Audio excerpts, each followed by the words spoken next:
অনি লেভেলের সময় যেমন শেখ হাসিনাকে বাংলাদেশে আসার জন্য নিষেধাজ্ঞা দিয়েছিল এবং শেখ হাসিনা বিমানের টিকিট করে বিমানে উঠবে, সেই বিমানেও উঠতে দেওয়া হয়নি।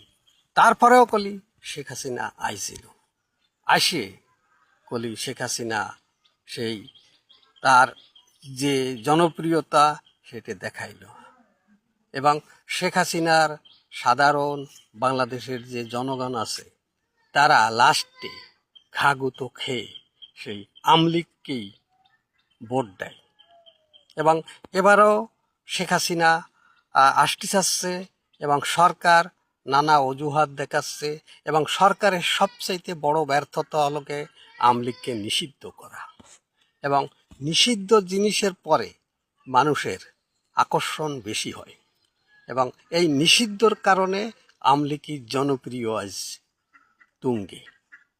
কারণ এই মুহূর্তে আমলিগি আর লোক 70% বাংলাদেশের ভোটার আমলিগি সমর্থন করতেছে, যে যা বলুক না কেন। কারণ একটু আপনারা দয়া করে এই মব কালচার আর আমলিগি নিষেধাজ্ঞাটা তুলে নেন, তা দেখেন কিভাবে আমলিগ মাঠে নামে, আপনারা কল্পনাও করতে পারবেন না।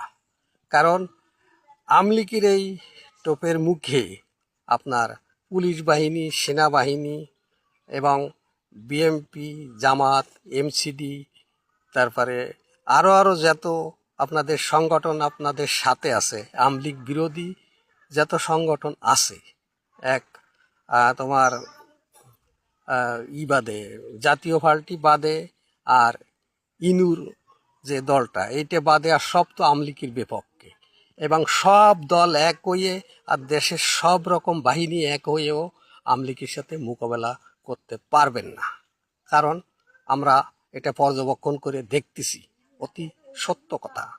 কারণ সত্যকে অস্বীকার করার কোনো রাস্তা নেই, আর সত্যকে অস্বীকার করে পার পাওয়া যায় না। এবং আমলিগ বাংলাদেশে থাকবে এবং ভবিষ্যতে আমলিগ ক্ষমতায় আসবে, এটা ঠেকাতে কেউ পারবে না এই দেশের। কারণ আমলিগ হচ্ছে এই বাংলাদেশকে জন্ম দিছে আমলিগের নেতৃত্বে। বাংলাদেশের স্বাধীনতা হয়েছে আমলিগের নেতৃত্বে, এই বাংলাদেশকে আমলিগ জন্ম দিয়েছে, আমলিগকে এই বাংলাদেশ জন্ম দেয়নি। কারণ বাংলাদেশের আগে হলো এই আমলিগের রাজনীতি সংগঠনের জন্ম হয়েছে।